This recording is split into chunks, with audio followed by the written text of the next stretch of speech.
lamang sa yabang at merong sandigan, yung merong malapitan sa gitna ng kagipitan. Bagos upang dumami aking kapatid kaibigan, ngunit ang kalibitan na tingin sa atin ng iba para bang laging masamang hangarin. Kung wala kayong alam ay huwag nyo kaming hamakin. Kung makinig ng unawa pwede natin palawakin ng paliwanagan at malaman na nila tayo man magkaiba. Sa akin yan ay iisa, hindi naman mahalaga kung magkaiba ng tribo. Respeto lang sa paniniwala at sa prinsipyo.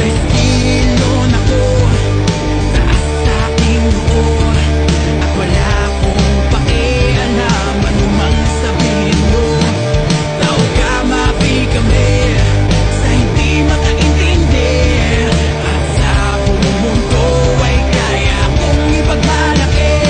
Huwag mo tawagin kapatid kung di mo kayang igalang. Sa kaaway lamang dapat ginagamit ating tapang at hindi sa kakampi, lalong di para manamak. Pagkat walang leon na ang utak, laman ay latak. At kahit sa tumbabak, uy leon, leon, saan man mapadpad lumilingon, doon kung saan ako nang galing ulo ko ay ipapaling. Kasi baka sakaling makakita ng pagbating tagos sa aking damdamin. Taos sa panalangin ko na bawat kapatid kumaiwas sa alanganin. Gawin ng kada membro na mabuti na ehemplo sa pagtulong sa lipunan. Kapatiran ay isentro na walang pinipili anong man iyong atas. Pagtrato ka ng tama, yan ang tunay na lakas. Batas ng kapatiran na sa'kin walang hihigit. Halika kapatid, kamay tayo na mahigpit.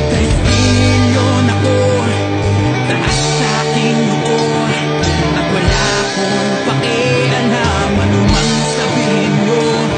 Tao ka, mapi kami sa hindi makaintindi, at sa buong mundo ay kaya kong ipagmalaki.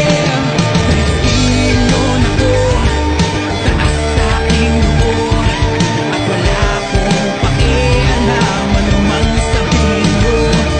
Tao ka, mapi kami sa hindi makaintindi, at sa buong mundo ay kaya kong ipagmalaki. Ilon ako, Namamuhay ng payapa, ilon ako, matulungin sa kapwa, ilon ako, nagtatanggol sa mahihina, ilon ako. may galing na pambihira. Marami din akong kaibigan buwas sa ibang bangka. Ako beta sigma, ayos din naman lahat basta sapat lamang ang respeto, yan lamang ang sikreto. Ang bawat kaguluhan may remedyo. Matutong sumaludo ay pati na